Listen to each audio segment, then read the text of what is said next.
músicos, letristas, poetas, rebeldes. O sem número de roqueiros que beberam de várias fontes, mas cada qual protestando à sua maneira contra o fenômeno do conservadorismo provinciano de Cascavel, em décadas idas, marcaram época. Neste trabalho de registro temporal, evidentemente há quem de esgotar nuances tão ou mais preciosas que as aqui estampadas, fica de forma peremptória, carimbada, a luta por um lugar ao sol dos que tingiram a página saudosa do rock and roll desta cidade. O poder público, como sempre, sem o hábito de financiar a arte e a cultura, não fugiu à regra, em se tratando do endiabrado rock, não facilitando o seu profissionalismo. Não fosse a perspicácia de gente com um pouco mais de visão, destaque aqui para setores da imprensa, segundo depoimentos contidos neste média-metragem, e alguns poucos mecenas, e este estilo musical demoraria muito mais para atingir sua maturidade. Como, porém, é característica própria do gênero, a rebeldia e a perseverança, incluindo várias versões da mesma história, nos fizeram entrar em cena com este documentário.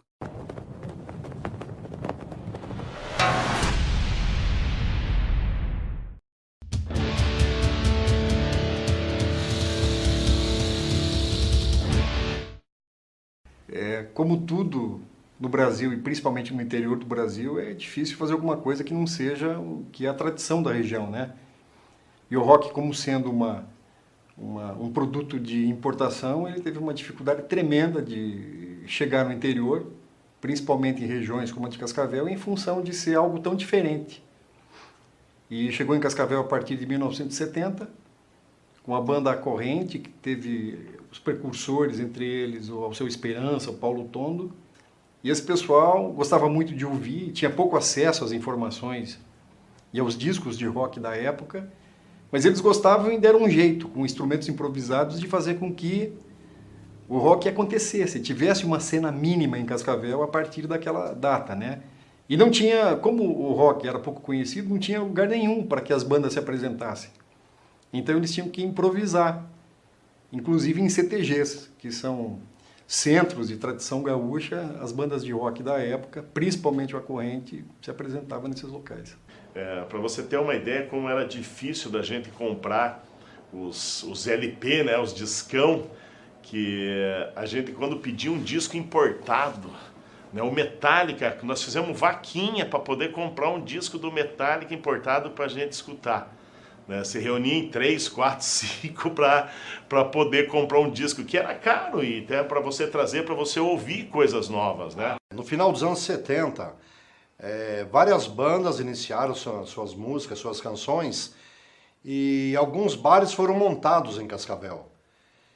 Posso até citar alguns nomes aqui, foi Barbitúricos, Habeas Corpus, teve também Lanchonetes, que era a minha, né, que era o rock no centro de Cascavel. E o rock and roll começou lá com o rock horror, com o baterista de uma banda chamada Sangue Branco, que era rock progressivo, né? O Sangue Branco começou lá fazendo rock horror. Antes disso tinha vindo a Cascavel uma banda de rock progressivo, que acabou essa banda já, dos anos 70, chamada Casa das Máquinas. Na verdade, o rock antigamente ele era meio discriminado, né? E se a gente for falar assim, a gente tinha uma turma aqui na cidade, que eram os amigos, e a gente era meio discriminado, porque a gente era cabeludo. Você vê se você era cabeludo e tivesse uma tatuagem, tá louco, cara. Você era o marginal da cidade. Aqui não saiu nenhuma banda boa, só saiu confusão, bandinha, mas que presta, não saiu. Heavy metal, né? Muitos, os outros estilos saiu, né? Mas no estilo metal não... Tinha o Hammerdal, mas sempre não tinha apoio, né? Entendeu? Então, Creditor, mas não tinha apoio, né, cara? Então os caras tocavam, o Creditor mesmo trocava com guitarra feita em casa. Piada do Creditor, era até aqui dessa área, aqui da vila. Eles faziam guitarra em casa, tinha cabimento. Era o único jeito de ter as coisas, né? E em 82, 83 eu conheci uma moçada. E a gente bateu no papo, conversando e resolvemos montar uma banda. Isso na época chamava-se Inocência. Não sei se o pessoal vai lembrar, mas o baixista que tocava conosco era o Mário Lemansky, falecido Mário Lemansky. grande irmão, poeta, infelizmente falecido. E tinha o Ricardo Bugarelli na guitarra, que eu fazia o vocal, o Malé no baixo e o Frederico Cucefrim na bateria. Então essa foi o primeiro contato musical que eu tive em Cascavel, foi com esse pessoal. E a partir dali, teve uma briga, uma discussãozinha ali, acabou a banda nesse período. Passado um tempo, o Ricardo me convidou a fazer parte de uma outra banda, que mais tarde viria a se chamar Ecos da Tribo. Então, dali começou meu contato com a música mais próximo da música, né?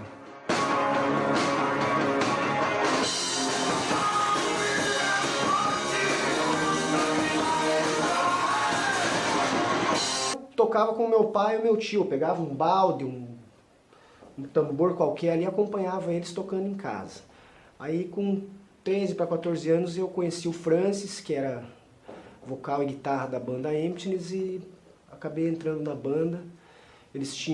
A banda não tinha um lugar para ensaiar e eu tinha um porão na minha casa, eu cedi o porão e acabei virando baterista deles. E daí começou essa correria na música, no rock and roll. Participei de várias outras bandas, Anorexia, Aspecto, eu toquei durante uns 8 ou 9 anos. Acompanhei já várias bandas, já toquei com o Serginho, com o Bugarelli, com o Zonta. Já participei fazendo carrom, percussão com vários artistas solos também. Mas o meu forte mesmo, que eu curto mesmo, é a bateria.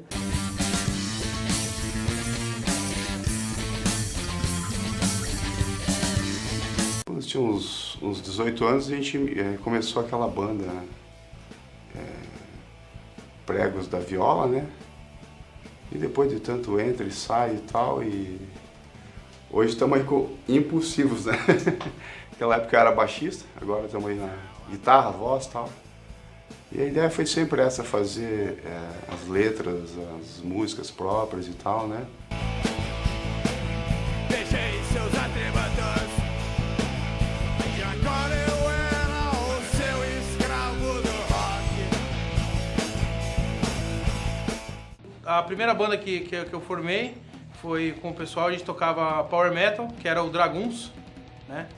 E também toquei agora toco com o Help 4, fazem 4 anos, sou baterista do Help 4, de Cascavel, né? E trabalho também com o Xanga, né? Que é um músico aqui de Cascavel. Nesse do Ecos da Tribo foi no fim do Inocência, né? A gente acabou terminando e aí o Afonso Whittaker, que era o baterista, um dia me ligou para fazer um som num festival que ia ter, que eles estavam sem guitarrista. Enfim, eram sempre poucas pessoas que tocavam na época, eu estou falando de 1987 aproximadamente. Então não havia cidade, não havia um movimento muito grande de músicos e de rock, né? Então a gente tinha que se ajustar. E nessa necessidade lá que o Afonso teve, a banda nem tinha nome, era só para tocar numa festa na casa do Rudimar Kovács. Eu falei, vou, claro que vou, tal. E aí a gente iniciou uma amizade e surgiu a ideia de montar uma banda. Inclusive o Ecos da Tribo foi montado na garagem do Rudimar Kovács, que era onde a gente realizava as festas, e eu sugeri convidar o Xanga para ser o vocalista, porque eu tinha acabado de terminar uma banda, né? Que estávamos juntos, que era o Inocência. E aí o Rudimar Kovács, que não tocava nada, mas a casa era dele, e a gente fez ele tocar baixo, né? E ele foi bem, ele se dedicou bastante. E fui o primeiro baixista da banda Ecos da Tribo. A banda nasceu na garagem lá na casa dos meus pais, na rua Mato Grosso, fundos do Colégio Marista. O primeiro show nosso em agosto de 87, estávamos tocando lá e eu sei que o pessoal, alguns amigos estavam ali na rua, a rua era aberta, passavam os carros e o pessoal tudo curtindo o som. E alguém comentou assim, me comentou comigo que alguém falou assim, pô, mas aquele cara lá não é engenheiro? Sim, ele é engenheiro, é o Picão, é o Kovács. Sim, mas engenheiro tocando rock, uma banda? Era uma coisa que parecia estranha para 87.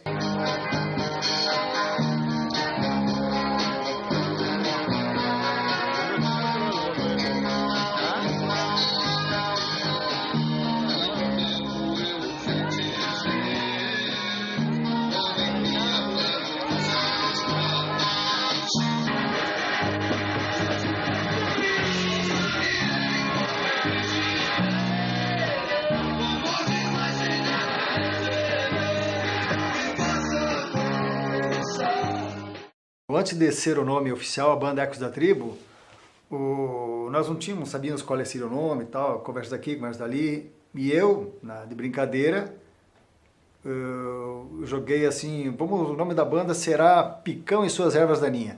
E caíram pau em cima, né? Mas por quê? Porque naquela época tinha Lobão e seus Ronaldos, Kid Abelha e os Abóboras Selvagens, e João Penca e seus Miquinhos Amestrados. Então esse era o lance de nome de bandas, né? Composto. E eu falei, Picão e Suas Ervas Daninhas. Aí teve o Fercapo, em julho de 87, que ainda não tínhamos o nome oficial. Aí o pessoal, pô, você tem uma banda, aí você, o Ricardo, Afonso, Xangai, e como é que é o nome da banda? E eu lançava que era isso aí, e o Ricardo vinha atrás apagando fogo. Não, não é isso.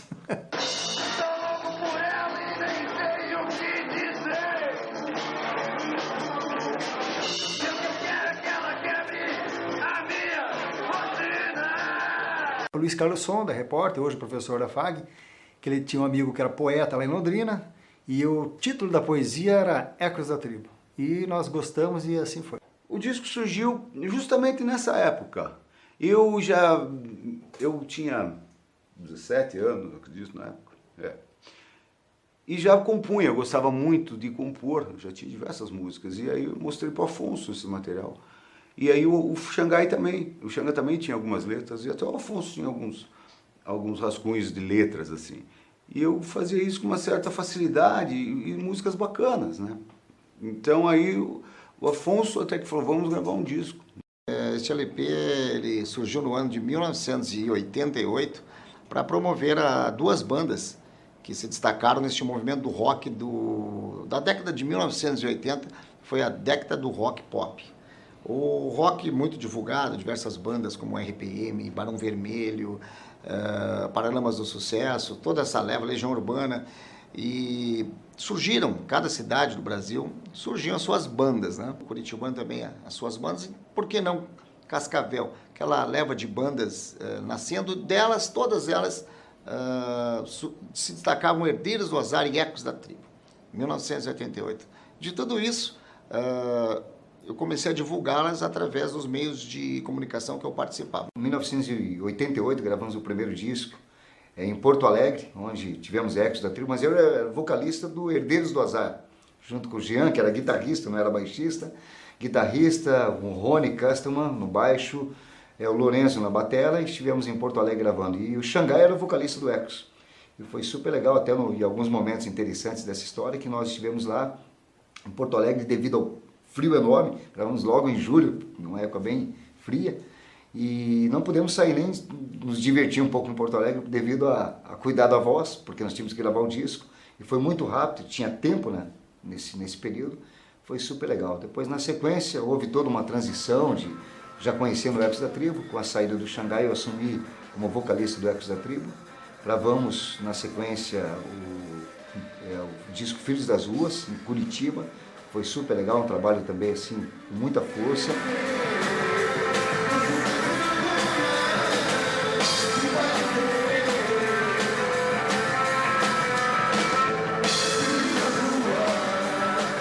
E fazer rock naquele tempo, já olha a dificuldade. Uma banda do interior do Paraná, gravando discos, no peito, na raça, com amigos, né? Empresas que acabaram realmente nos ajudando, que isso é muito importante, a imprensa de Cascavel, os amigos dos rádios e televisões também nos deram maior força, isso foi muito importante. E na sequência, depois dos Filhos das Ruas, que nós continuamos na estrada, batalhando, tentando algumas gravadoras, mas a dificuldade fonográfica no Brasil é muito grande. Tivemos aí, depois que vimos que não adiantava ir atrás de uma gravadora e não conseguir, tivemos aí a oportunidade de nos mudar para São Paulo, até daí que saiu praticamente o disco Ecos da Tribo 3, com 3 músicas, né, 3 singles aí, Quando Eu Preciso Ser Homem, Sofisma e Lilith, que é o maior hit da banda até hoje, que já tem algumas versões, né, Lilith que nos projetou bastante a nível nacional, uma música que tocou no Brasil todo, bastante conhecida, uma letra bastante apimentada. Frente ao espelho, mini saia de couro e o olhar selvagem. Seus 15 anos se escondem atrás da maquiagem. Inocentemente indecente, nascente. Uma mulher pra que tanta proteção. Lili está pronta outra vez. Ele já já não é uma criança e sua mãe não percebeu essa mudança. Encontrei o Ecos da Tribo no programa da minha irmã, da Silvana Veronese, dando uma entrevista dizendo que ia para São Paulo para gravar o terceiro disco. E eu estava também com ideia de ir para São Paulo. Eles estavam precisando de um tecladista. Me convidaram para um ensaio para eu conhecer as músicas e 3 dias depois eu já estava tocando num show que nem mesmo sem saber todas as músicas, né? Já fui participar e foi muito legal e depois disso nunca mais paramos. Foram 15 anos de som pelo sul do Brasil, depois moramos em São Paulo juntos.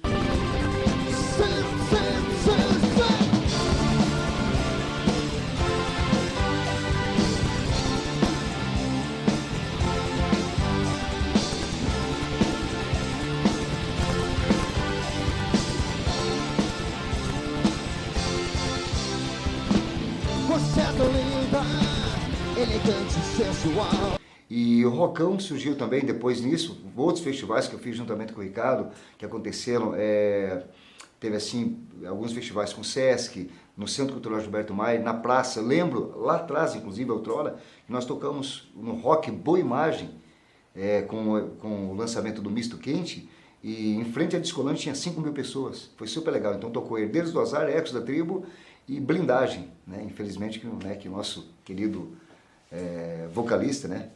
O Ivo, que realmente não está mais com a gente, mas deixou uma memória linda do Blindagem. Então, shows grandes aconteciam naquela época. Você vê em frente à Avenida Brasil, 5.000 pessoas tocando rock, né? Assistindo a bandas de rock de Cascavel e de Curitiba. Então, nisso continuaram perpetuando várias bandas. E quando surgiu a ideia do rockão, que seria para continuar também esses festivais.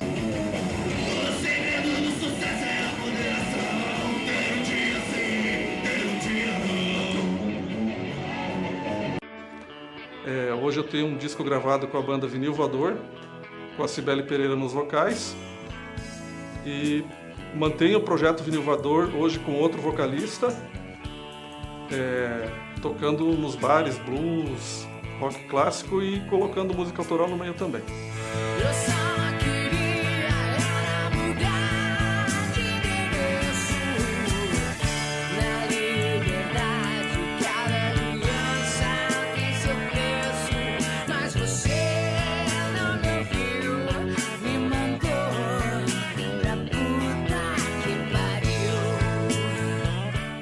Teve um show que aconteceu no Sesc, com o Hecatombe lá, que deu 800 pessoas no show, né? A gente nunca tinha... Até hoje, eu acho que se contar aí, não aconteceu um público desse, de um show de heavy metal em Cascavel, e esse show foi muito legal. Foi em 1992, tocou o Hecatombe de Curitiba, o Tumulto de Foz do Iguaçu e o Hammerdal aqui de Cascavel, e lotou.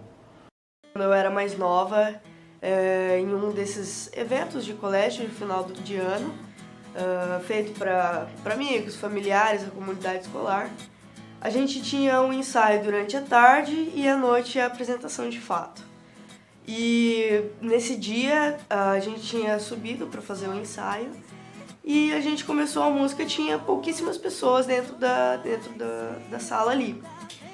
E no final dela tava completamente lotado, o pessoal gostou pra caramba, aplaudiu, o público veio abaixo e aquilo ali me arrepiou até a alma.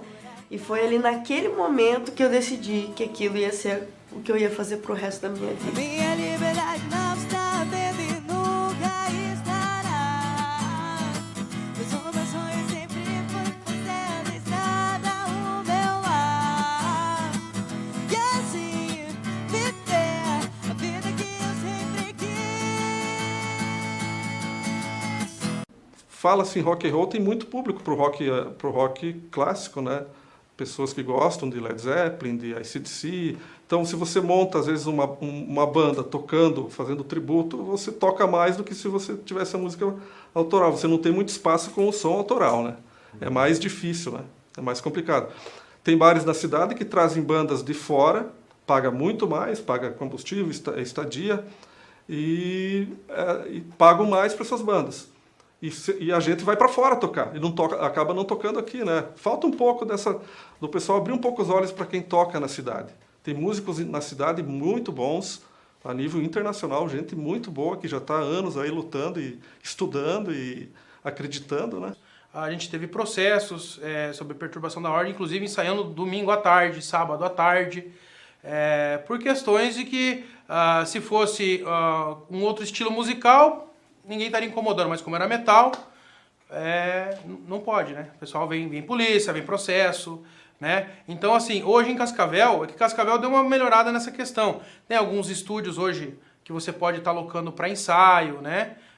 Então tem hoje mais possibilidades que há uns 10, 15 anos atrás, que dirá antes ainda. Então, ou o cara tinha um estúdio na casa dele, isolado e tal, ou era retirado, né? Ou tinha que receber processo. Porque o grande problema das bandas é a continuidade, né? Geralmente acontece marca um show ali, dá alguma coisa errada, os caras já brigam. Então não dá continuidade. Então se você tiver continuidade na banda, acredito que vai dar certo. Hoje aqui em Cascavel, a grana também, o pessoal para pagar, para você vender um show na mesma qualidade que uma banda que vira, vamos dizer, lá de Curitiba, você toca no mesmo nível dos caras e você não consegue ganhar o que a banda X lá de Curitiba ou de São Paulo ganha. Eles vêm aqui e fazem o mesmo repertório que você. Às vezes eu já fui em shows de bandas de fora, que bandas daqui fazem melhor, até na minha opinião, mas não são tão valorizadas como uma banda que vem de fora. Eu montei uma banda com o Renan Zonta, chegamos ao Superstar em 2015, né? Então, você associar com esses talentos do passado, que ainda continuam, com esses novos, para mim, essa capacidade de poder enxergar tudo isso e participar, isso para mim é muito satisfatório mesmo. Eu sou muito grato ao Poder Superior por poder ter tido esta oportunidade. Eu tocava com guitarra emprestada, porque a guitarra que eu tinha era nacional, não segurava afinação, braço torto, não tinha regulagem. E para tocar um show de 2 horas, 2 horas e meia, ela não segurava. E o Ricardo me emprestava uma guitarra dele para me tocar, e na época eu via na Folha de São Paulo um concurso do Hollywood Rock, quando veio Rolling Stones, Spin Doctors, isso em 95. O concurso dava uma guitarra para quem fizesse a melhor frase. E na época eu respondia, continuei a frase assim, se eu tivesse uma Fender Stratocaster autografada, você tinha que continuar a frase. Eu coloquei, jamais me casarei em comunhão de bens. Aí eu consegui esse tesouro aqui, que é uma Fender Sauterne, uma Stratocaster, e essa aqui acompanhou, tá surrada de tanto show que eu fiz com ela aí. E até hoje ela tá viva e grudada comigo. É uma guitarra bacana. Um bar na época chamado Manhattan, que eu montei, um bar de rock. Foi o primeiro bar de rock de Cascavel, da região oeste. Então as bandas tinham de tocar, tinha um público e nós divulgávamos. O Roberto, um grande vocalista, mas ele não tinha aquele presença de palco. Eu falei, vou produzir o rapaz, né? Coloquei um sobretudo preto nele, um óculos escuro, uma camisa branca, e daí fomos nos apresentar lá, quer dizer, a banda se apresentar, empresariei a banda, cobrei um X. Falei, Polaco, você vai colocar, quando começar Beethoven, tu vai levantar a mão e fazer um vocal e começa o violãozinho, o tecladinho lá na sinfonia, e você faz assim, e aí apaga-se as luzes do bar. O bar era do Marco Aurélio Martins e do Carneiro lá, do Motinha. Daí, quando ele fez isso, o dono do bar olhou, acendeu as luzes, arrancou o vocalista do palco, falou, é o demônio que tá chegando aqui, é o capeta. Eu não quero isso no meu bar. Falei, mas é a abertura do show, nossa apresentação, é uma coreografia. Ele falou, coreografia do capeta não tem aqui, pode sair daqui. Foi um rolo, no final se acertamos, e a banda conseguiu tocar e foi muito aplaudida. Falaram assim, não entra, deixa ninguém entrar com uma cerveja aqui dentro do clube, né? Aí veio um rapaz com a camisa amarrada assim, e falou, cara, eu vou entrar aí, com cerveja e tudo. Falei assim, não pode entrar, infelizmente não dá. Tudo bem então, eu não vou entrar, mas vamos ver se eu não vou conseguir entrar. Aí ele saiu, e o outro rapaz falou assim, cara, se cuida com esse cara aí. Aí fiquei olhando, esperando. Aí ele falou assim, quer que eu vou entrar? Eu falei assim, cara, tu não vai entrar. Aí eu empurrei ele. Aí quando eu empurrei, ele tirou a arma e deu 3 tiros. Só que o rapaz me empurrou e eu empurrei ele também junto, né? Ele empurrou para trás e eu empurrei o outro para trás. Ele deu 3 tiros para você fechar a porta. Tinha umas meninas atrás, quase pegou um tiro nelas também. Aí saiu todo mundo gritando, correndo. Eu lembro no palco, entrando no palco para fazer um show também. Aí tinha toda uma entrada que fazia um climão, Luciano com teclado, todo mundo esperando. Eu dava um berro e entrava o som. E nisso eu pisei no cabo de microfone, deu um berro, não saiu nada, os caras riram pra caramba e entraram no tempo, né? Porque não tinha o que fazer. Um episódio bom, quando uma vez nós fomos trazer o Napalm Death aqui, e o Gosmão, que ia vir aqui falar, fez o contato, trouxe os caras vieram aqui, não receberam, não tocaram. Mas nós fomos no ensaio deles, conseguimos ver o ensaio, para nós valeu, porque ensaiar de tarde, não tocaram de noite. Resolvi dar um peitaço, né? Só que infelizmente não deu certo. Chegou na hora, não foi suficiente, a venda de ingressos não foi suficiente e o show acabou não acontecendo. Mas foi legal a experiência, pelo menos eu conheci o pessoal, né? Outra vez a gente indo para o Mato Grosso, num Fiat 147, 70 graus mais ou menos lá fora, né? E a gente, claro, sem ar-condicionado, vidro aberto, tal, em 5, né? E aí o Ricardo estava sentado na frente e ele levava os pratos da bateria enrolados num cobertor dele. E porque o Afonso não tinha o case para colocar os pratos, que é o local que a gente coloca certinho, né? Os pratos da bateria. E aí, daí um calor enorme, a gente viajando, e o Ricardo com aquele nas pernas. De vez em quando o cobertor caía para o lado, daí ele puxava para cima e voltava e continuava a viagem. Chegou uma hora que ele estava tão cansado que o cobertor caiu e ele disse, não vou mais pegar. E eu olhava para o lado e via lá fora 50 graus, mais ou menos, e o Ricardo com as perninhas cobertas, com o cobertorzinho, tipo aqueles velhinhos, né? Assistindo novela e tomando sopa.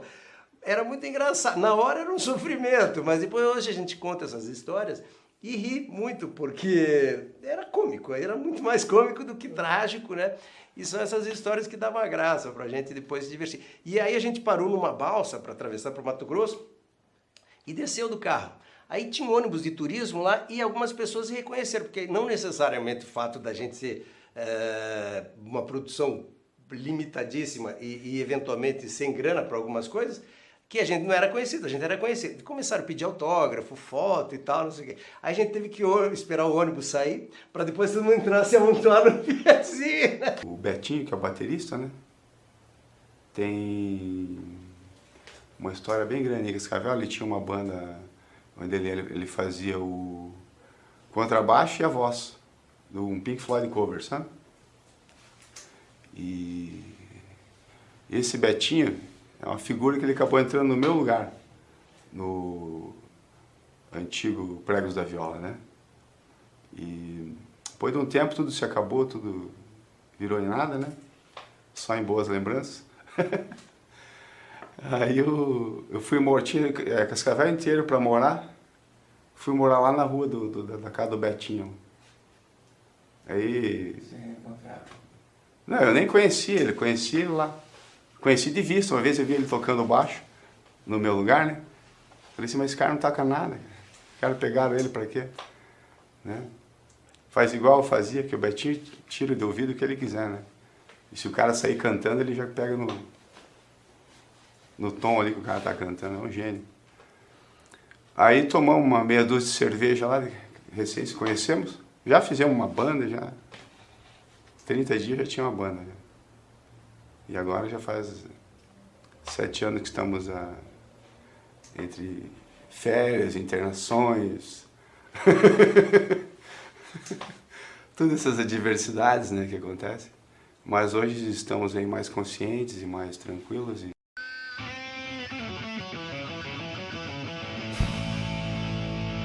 Arrisquei tudo por uma dose.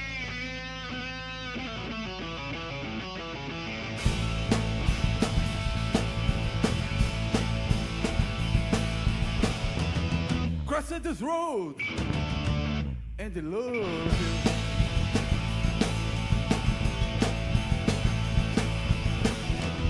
Atravessei o mundo e te encontrei.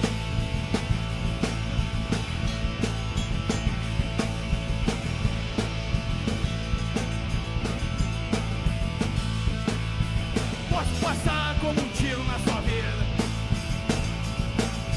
Posso ficar como um doce na sua boca. Mesmo que depois você pise em mim. Mesmo que depois você pise em mim.